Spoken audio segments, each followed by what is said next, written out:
there. Hello there. It's Good. well again. Good evening, folks. Hello, It's everybody. yeah, good evening. It's April the 24th, and I thought we'd talk about the topic of I don't know what topic you'd really call this, but it's about. I recently spoke to a client actually that was contemplating paying $8,000 to have a moved from them. No kidding. Yeah, Wow. yeah, and how the fact that she this client, the person had got a complete control of her life.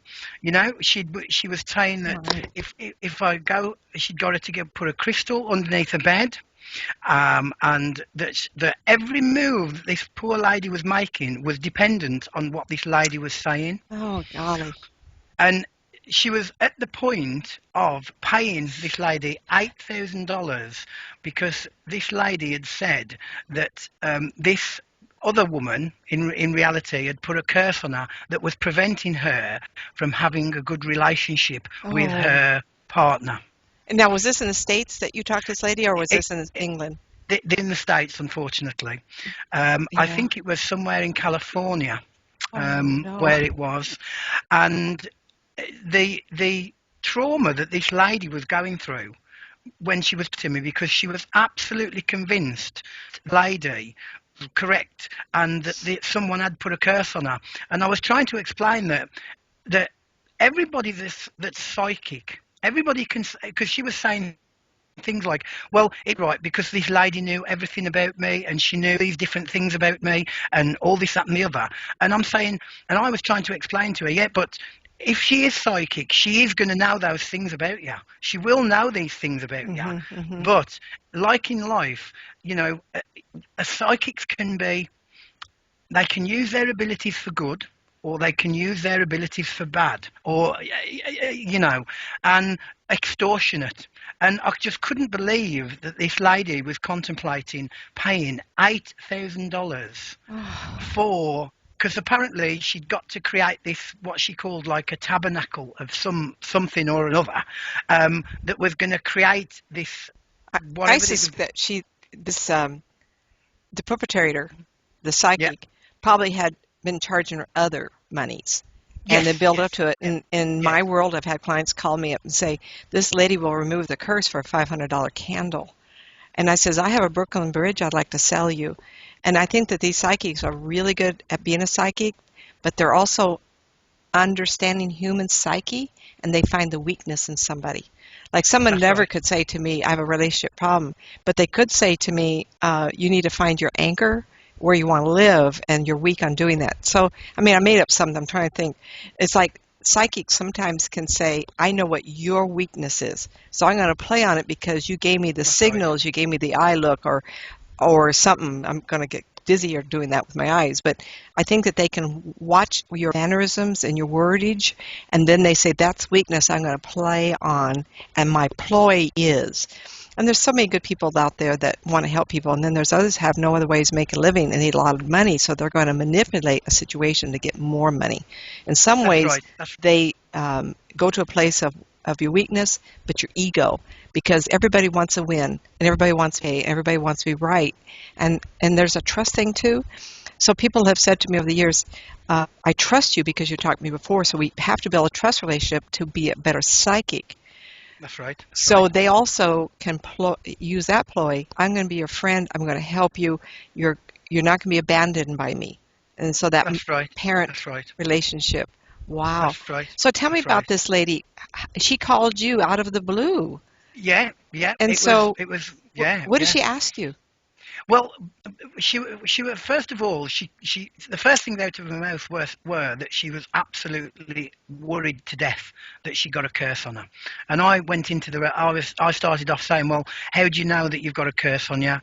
I said, because often you find that if people are going to say that you've got a curse, if somebody curses you, 9 times out of 10, the person tells you that you've got a curse on you, because a lot of the time with curses, the reason why they work is because it's the power that you give them that Absolutely. work, Hmm. and it's the belief in them that they work, and that's the power that it's the power that we, as the people who think we're cursed, give them.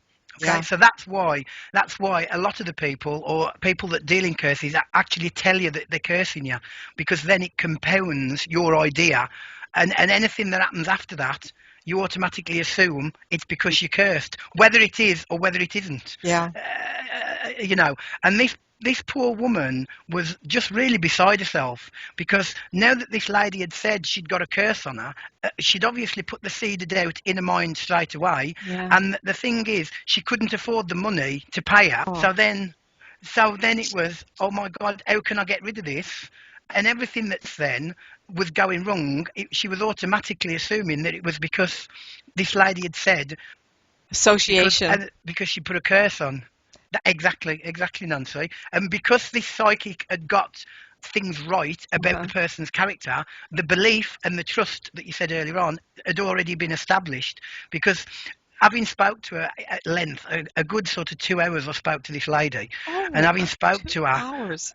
yeah, Oh, having spoke to her, concerning a lot of the time concerning the mechanics of how curses work, why she was in the predicament we're in, and that she'd been to this lady, like you said, on a regular basis, and it gradually is a build up.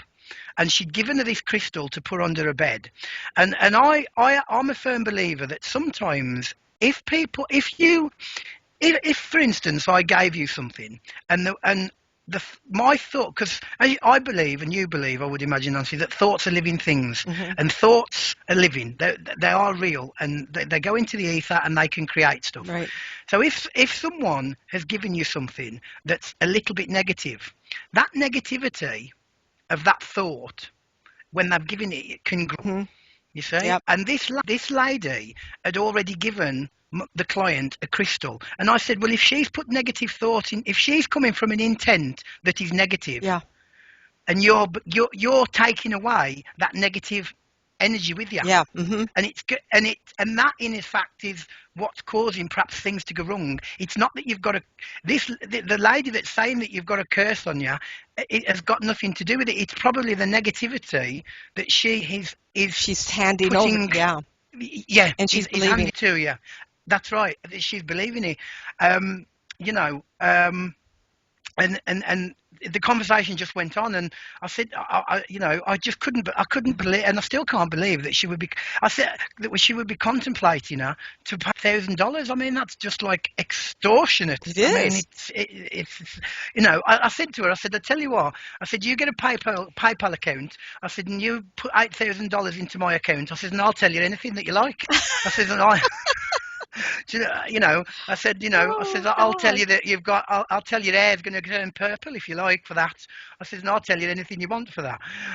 Because I tried to to come across with the element of fun to break Hmm. the negativity that this lady was under, and but I just thought, how people can get into a place because of other people's influence over people, because of their ego to be something that they're not, or bigger than they want, you know? I'm sure that those individuals, we won't say names or who they are. I suspect they have regular clientele, yet they may not see the weakness in a particular person. So that client will have a reading and be gone.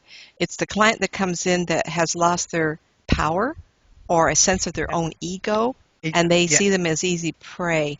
I lived in Sacramento, California most of my life, and I've moved to Arizona just 8 years ago. And the years prior to that, I had a friend, and I'd give a reading to my friends, and we just banter, right? And so she had a situation where she had married for the third time and was dealing with infidelity. And someone approached her at a gas station and said, your husband's cheating on you. I can help you. Just out of the blue. So she was a really good psychic. Well, ended up paying her $1,400 for sessions. And then she said the last draw is carrying my friend enough money, and the will be free, will be even. And so, unfortunately, that's what happened is that my friend finally said, wait a minute, I'm not going to do this. This is something wrong. And she came and admitted what was going on. And I says, for 15 minutes, I'll sit down with you and we can talk about this infidelity issue. And what it come to, she had married twice before and picked men who, and this should be another talk for us, picked men who cheated on her. And so the third husband, when she found out that was happening, I says, "Did your mother get cheated on by your dad?" Said yes. And so there's a pattern set up. And so Yeah, this yeah, pattern, this absolutely. other psychic could feel the pattern or got key words from her and said, "Oh, this is going on." And she says, you have a curse on you, that you'll have men who cheat. So I'm going to help you through this. And that's what this ploy. And here, my gosh, I never get a series of readings. I never escalate my prices. And I never promise an outcome that I can't by just a candle. So Yeah, legitimate people will talk you through the process and find out where your weakness is and fix that versus a curse. exactly. That's and that's exactly what I was hoping to do with this lady, because I went into the whole process of that. She's a person that she was somebody that was always questioning things, Nancy, if you know what I mean. She was constantly questioning. She was in that frame of mind where there was a lot of self-doubt, lot of lack of self-confidence, Mm-hmm. lots of unsureties. You know, combine that with combine that with her life, combine that with her emotional state about this guy. You know, she so much, and she was very doubtful about that, and he was seeing someone else, and that sort of thing, and then combined all the doubt, the self-doubt with it. And then you've got someone that's coming along here that's saying, you've got a curse on you, Oh, and I can sort this out. And like you've just said, playing on people's basically playing on people's vulnerabilities. sure. It's a real big no-no, and it's not the first client that I've had, and I don't think for 1 minute it'll be the last. There was another client of mine. This was in the UK. This was some time ago now, and he was trying to. It was an Asian couple. They were trying for a baby, and they'd been to, like, I suppose it would be like this guru or something, Mm-hmm, that mm-hmm. they call that. We would probably Shaman. call him a medium. Yeah, yeah, yeah, something like that. Yeah, and this shaman again had told my friend at the time that if he paid him £1,500, that's probably around about $3,000, Oh, okay, for one candle, oh, right? But not only did he need one candle, he'd six of these specific I'm so candles. stunned. So that's six. It's, so that's like six times $3,000, right? Which is like what, 10,000 odd dollars or something like that. Um, and I couldn't believe that he come to me to ask me whether he should pay it or not. And I said, well, and I said to him, I said, what? I said, I tell you what, I said, you pay me half of that. I said, and I'll sort it out for you. And he just looked at me and he says, well, I'm not going to. I says, well, if you're not going to pay me, don't. Anyway, as luck would have it, I mean, he came to me, and I managed to get in touch with his grandfather that passed away, who said to me that there was a child waiting for him, and he was saying that there was a boy that's coming. And I said, listen to what the spirit, your grandfather is saying. And within 6 months, they had a baby boy, uh-huh, yeah. without him having to pay No. a penny. Well, they're showing You the know what I doubt mean, Nancy? and showing their distrust by connecting to you. And I think the universe brings people around to wake them up. But I kind of wonder why they want to turn their power over and actually think that a candle or something else, a candle or whatever you said earlier, could change an outcome for somebody that has no physical connection. I'm so dumbfounded by a story. I'm just like, ugh, holding my chin up. Well, it is, because it makes you think to yourself, well, how, there's people like myself and yourself who is here struggling for a living, Hmm. and yet there's people out there that are doing this, and And getting, you know what I mean? And you just think to yourself, well, where am I going wrong? What am I doing wrong somewhere along the line? Or where am I going wrong? But it just goes to show that, because again, another thing as well is I always try and tell people to make sure that if ever you do go to a psychic or a medium, don't be frightened to ask questions. hmm. Don't be frightened to question the person, right? And if you feel that you're not getting, if you find that within the first 5 minutes of you into a psychic or a medium, that you're not getting sort of any good results or something, it's better to say, look, sorry, but this is not working, and we'll move away. Mhm. Because I find that, if it's not there in the first 5 minutes, it's not going to be there within half an hour, Mhm. 40 minutes, 50 minutes. But it's just a shame that people get into this frame of mind, like you said, Nancy, that they feel that by them doing something external, like a candle, or I don't know, it could be anything, Crystal under the bed. yeah, that's it, crystal under bed. How they can, sort of think that that's going to sort of enhance their life, when really a lot of it is buried within them, in here, Right. that can answer Well, life, not within any I'm going to object. add to that. An inanimate object has no life force to be able. It does have an energy field around. Everything is alive to me, but it has no consciousness to say I'm the powerful thing that can change your outcome. I see no energy ball coming from it to enter your chest for a heart problem or entering someone's womb to give a baby. Only the power of the mind. So then you go to a place of saying, people pray to deities, statues, um, the forest. So there is a trust and a belief system. So if you take that powerful belief system, if you go to a church and you pray, environment of a church, you're praying to the divine. If you pray to an inanimate object, candle or crystal, and trust it, does that change your outcome or something? Or are you giving the power of trust and prayer to an inanimate object, hoping it will pray to the deity, to your deity, praying to your soul to have something happen? I'm hoping this makes sense, everybody. But it's almost like when I was church environment in my youth, I go to the Catholic Church and there was a praying process there. And I was given my power to pray there for an outcome. Now that I'm a minister, I believe praying here, but at no time am I praying to a rock or a candle, So that praying to a rock That's or it. candle isn't going to affect me in anything. It's the universe and That's praying right. to That's right. yourself. Say, my That's higher right. self, am I supposed to That's right. have a child? Or am I supposed to have a fortune? Show me the way or give me that child. You're giving your power, and it makes no sense. I hope people can get this from me. I'm going to hold up a rock, everybody, and I want you to pray for it for 5 minutes for That's prosperity. Let me see what your outcome's going to be in a week. yeah.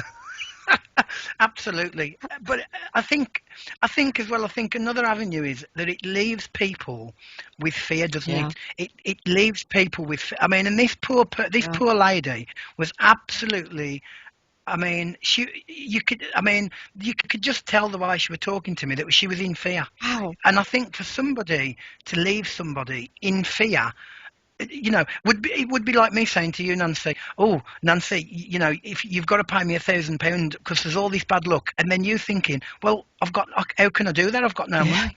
I can't for so what am I going to yeah. do? I've got all this bad luck around me. How am I? How what?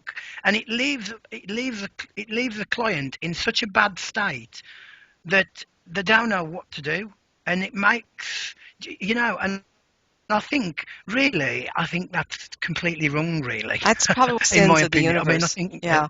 Uh, People told me absolutely. one day, listen to the way I said that. Spirit people talked to me one day, 10, 12 years back. I had the impression that a spirit person was telling me that there was only one commandment in the whole universe. And I went, really? How about the 10 commandments? And they said, well, you wanted more definition. And so Mhm. what it was is that they said, do unto others as you want them to do unto you.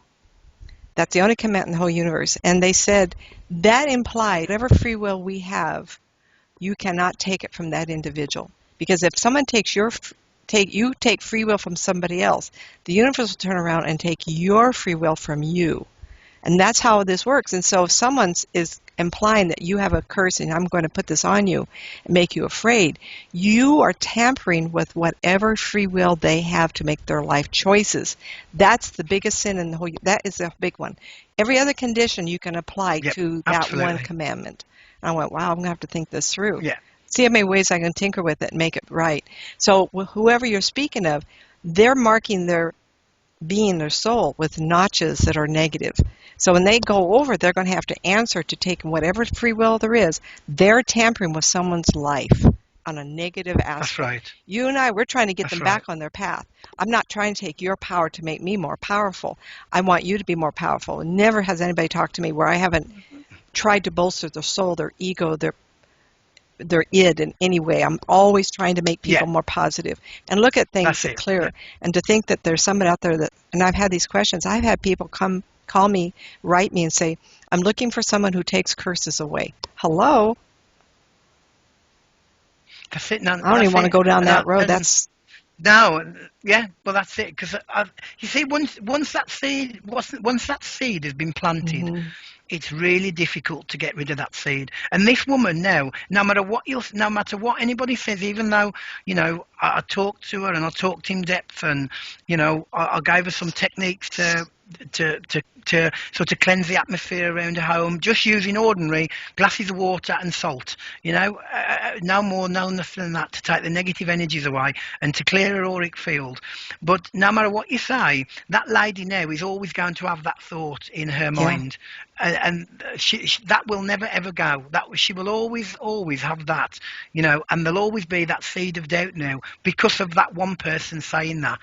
And I just think it's awful for them to get people in that position. Kind of curious before we close up You now. know, We're talking about the woman you dealt with and the $8,000. At the end of the time you spent with her, how did she have a change of heart, a change of direction, or did you get seeing this was wrong? How did we yeah, finish? How did that finish up? I know someone's watching this yeah, thinking, well, you didn't tell me how this ended up with this lady. She walked away still yeah, upset. Tell us how it ended up. yeah.